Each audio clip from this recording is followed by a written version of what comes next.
adik-adik, selamat hari Minggu.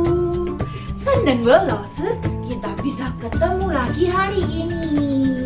Hai adik-adik semua, kalian kasih salam dong sama Lose. Lambaikan tangannya buat Lose.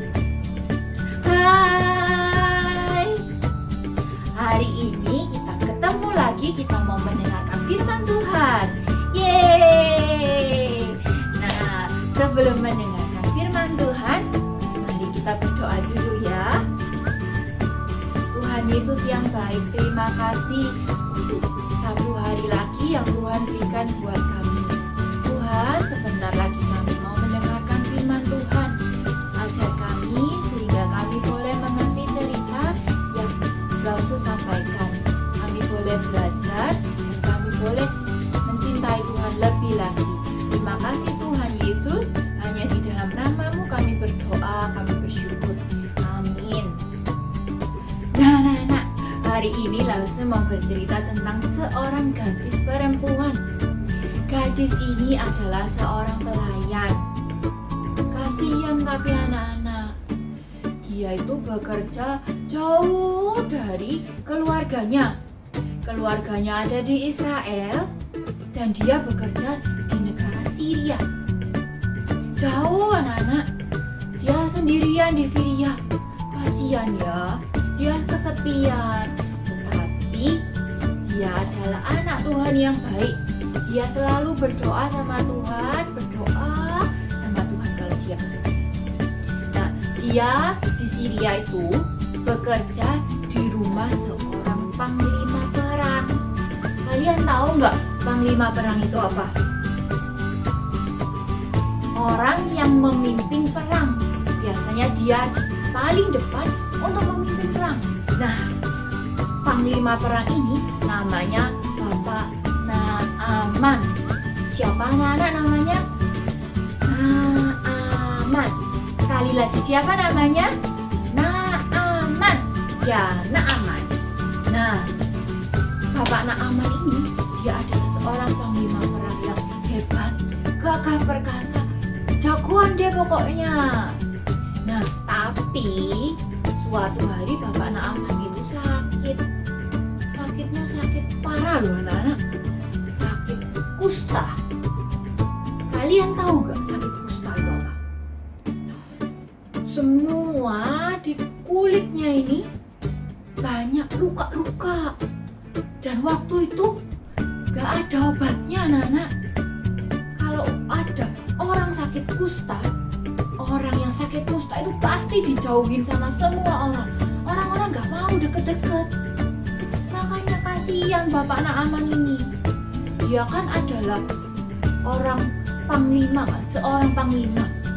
Tapi gara-gara dia sakit kusta, dia harus di rumah aja. Dia nggak boleh ketemu orang-orang. Dia diasingkan. Kasihan, bapaknya sedih. Bapak Naaman ini sedih. Dia udah nggak bisa lagi jadi panglima perang. Kasihan.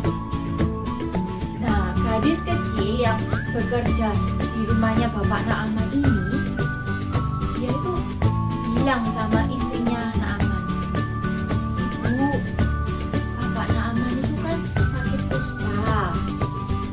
Di negeri saya ada seorang nabi yang dia menyembah Allah Tuhan Allah yang Maha Kuasa. Tuhan yang bisa menyembuhkan segala penyakit, termasuk penyakit kusta yang diderita sama Bapak Naaman. Kalau Bapak Naaman pergi ketemu dengan nabi ini, Bapak Naaman bisa sembuh, Bu." Gadisnya itu bilang gitu sama ibu. Terus ibunya ini nyampein dong ke si Bapak Naaman. Bapak Naamannya mau cepat-cepat ketemu sama nabi Tuhan itu. Nabi Tuhan itu namanya Nabi Elisa. Siapa anak-anak namanya? Nabi Elisa. Bapak Naaman mau cepet-cepet sembuh, dia pergi mengajak pasukannya, mengajak anak buahnya semuanya ikut untuk pergi ke negeri Israel untuk cari siapa? Nabi Elisa. Iya.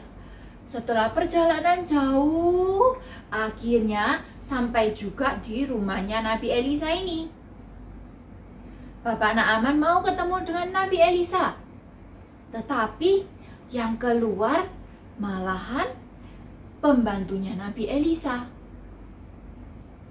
Naaman bilang, saya ini mau ketemu Nabi Elisa, saya mau disembuhkan penyakit kustanya. Tetapi pembantunya Nabi Elisa bilang, pesan dari Nabi Elisa adalah, kalau kamu mau sembuh, kamu harus mandi di sungai Yordan sebanyak 7 kali. Apa? Mandi di sungai Yordan sebanyak 7 kali? Bapak namanya bingung. Yang bener aja deh. Kan saya ini mau sembuh penyakit kustanya. Kok malah suruh mandi di sungai? Sungai Yordan lagi. Sungai Yordan kan kotor. Kalau cuma disuruh mandi aja di negeri Syria, di negerinya Bapak Naaman pun banyak sungai yang lebih bersih. Bapak Naamannya marah, nggak mau. Masa disuruh mandi sungai? Ini Bapak Naaman, saya pulang aja, nggak mau mandi di sungai Yordan. Tapi anak-anak, orang-orangnya Bapak Naaman tadi yang itu, dia bilang sama Bapak Naaman, loh Pak, tak apa-apalah, turutin aja. Wong cuma disuruh mandi aja loh Pak. Suruh mandi di sungai Yordan sebanyak 7 kali. Kan gak susah sih perintahnya. Gak apa-apa lah Pak, mandi aja. Diturutin aja, Bapak gak usah marah. Tuh, nasihatnya dari orang-orangnya Bapak Naaman. Gitu. Akhirnya Bapak Naaman ya deh, dengerin nasihatnya itu. Akhirnya Bapak Naaman pergi ke sungai Yordan untuk mandi di sana. Mandi sebanyak berapa kali anak-anak? 7 kali. Bapak namanya nyemplung mandi 1 kali. Loh, masih belum sembuh ini loh. Plung 2 kali. Nggak sembuh juga. Plung berapa kali? 3 kali. Masih banyak. Plung berapa? 4 kali. Plung 5 kali. Masih belum sembuh juga, kustanya masih banyak di mana-mana. Belum 6 kali. Belum juga sembuh kustanya. Dan belum ke-7 kali. Apa yang terjadi? Ayo. Puji Tuhan. Semua kusta di badannya Bapak Naaman hilang. Ajaib bukan? Ajaib ya. Bapak Naamannya seneng banget. Dia mau cepat-cepat lari ketemu Nabi Elisa itu kan. Dia cepat-cepat lari ke tempatnya Nabi Elisa, bilang, Nabi Elisa, lihat, saya sudah sembuh. Sakit kustanya sudah hilang.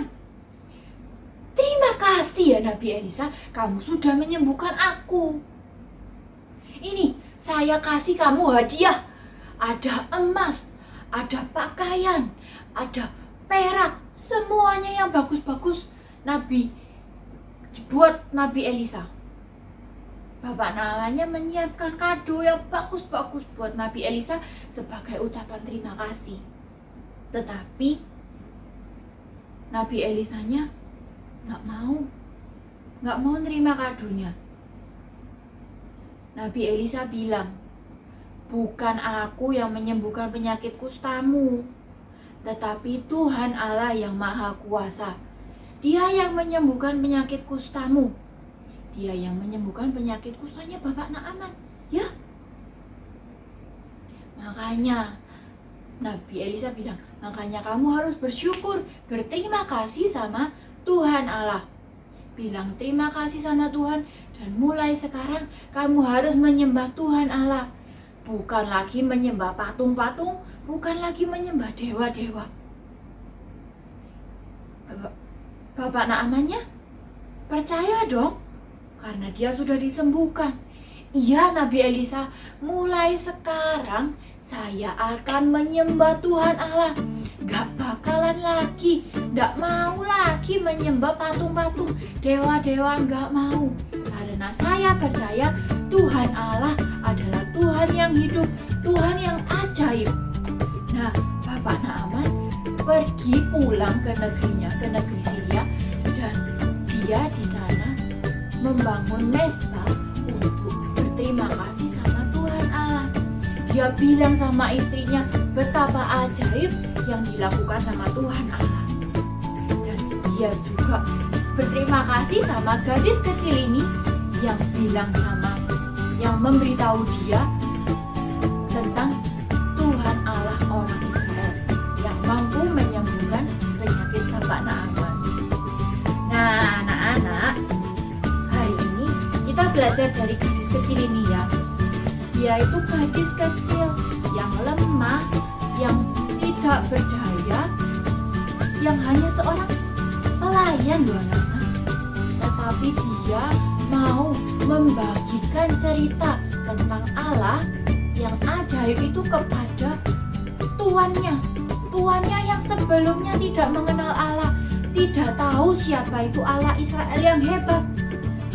Tetapi gadis kecil ini memberanikan diri untuk bilang kepada ibu istrinya Bapak Naaman untuk pergi ke negeri Israel untuk sehingga dia bisa disembuhkan. Nah, anak-anak, hari ini Lausus juga mengajak kalian, ayo kita jadi seperti gadis kecil ini. Gadis kecil ini berani, dia berani memberitahukan orang-orang tentang Allahnya dia, Allahnya orang Israel, yang juga Allahnya kita juga. Kita mau memberitahukan Tuhan kita kepada orang-orang yang belum kenal Tuhan. Mungkin ada orang yang sakit seperti gadis ini memberitahu Bapak Naaman. Orang sakit dikasih tahu, orang yang sedih juga dikasih tahu bahwa ada Tuhan Yesus yang bisa menghibur, ada Tuhan yang bisa menyembuhkan, ada Tuhan yang sayang sama kita, ada Tuhan yang selalu menjaga kita. Ya anak-anak ya, yuk mari kita berdoa. Tuhan Yesus, terima kasih untuk cerita yang boleh kami dengarkan. Tuhan, kami mau belajar dari gadis kecil ini. Kami mau memiliki keberanian untuk menceritakan tentang Tuhan kepada orang-orang yang belum mengenal Tuhan, sehingga semakin banyak orang yang mengenal Tuhan, orang yang mencintai Tuhan, dan orang yang menyembah Tuhan. Terima kasih Tuhan Yesus, hanya di dalam nama-Mu kami berdoa, kami bersyukur.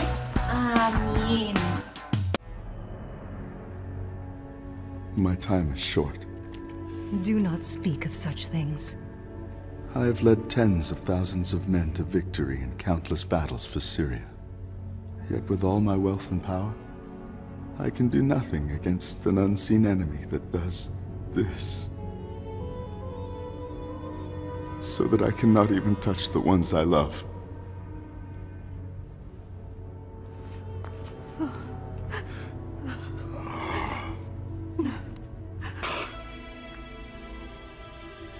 If only my master were with the prophet who lives in Samaria, for he would heal him of his leprosy. What? Child, What have you said to startle my wife? she says there is a prophet among her people who can heal leprosy. My soldiers raided your land and took you from your people. Yet when I watch you, I'm impressed at how you serve me, in the face of all that has happened to you. My God is real.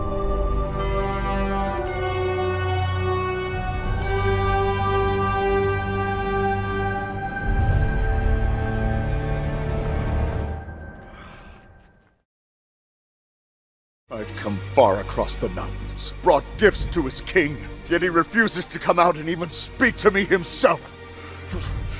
Go wash in this river. That's his answer to me? Sir, if the prophet had told you to do something very difficult, wouldn't you have done it? So you should certainly obey him when he says simply, "Go and wash and be cured."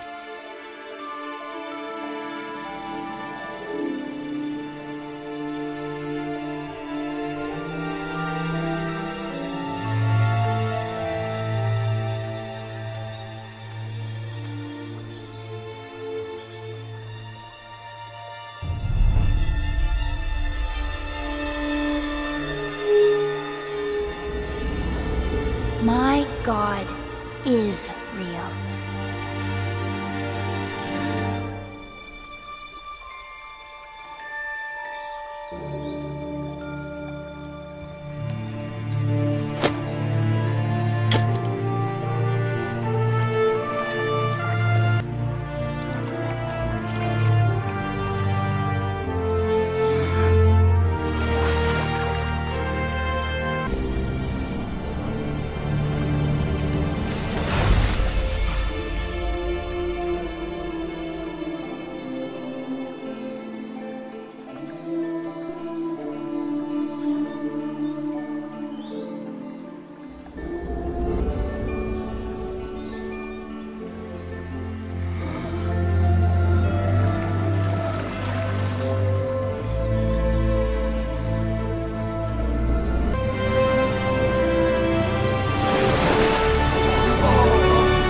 Seven.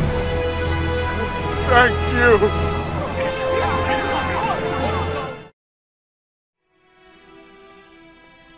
Now I know that the God of Israel is the only God in the whole world. Sir, would you please accept a gift from me? I am a servant of the living Lord, and I swear that I will not take anything from you. As surely as the Lord lives, whom I serve, I will not accept any gifts. All right. From now on, I will never again offer burnt offerings or sacrifices to any other god except the Lord. Go in peace.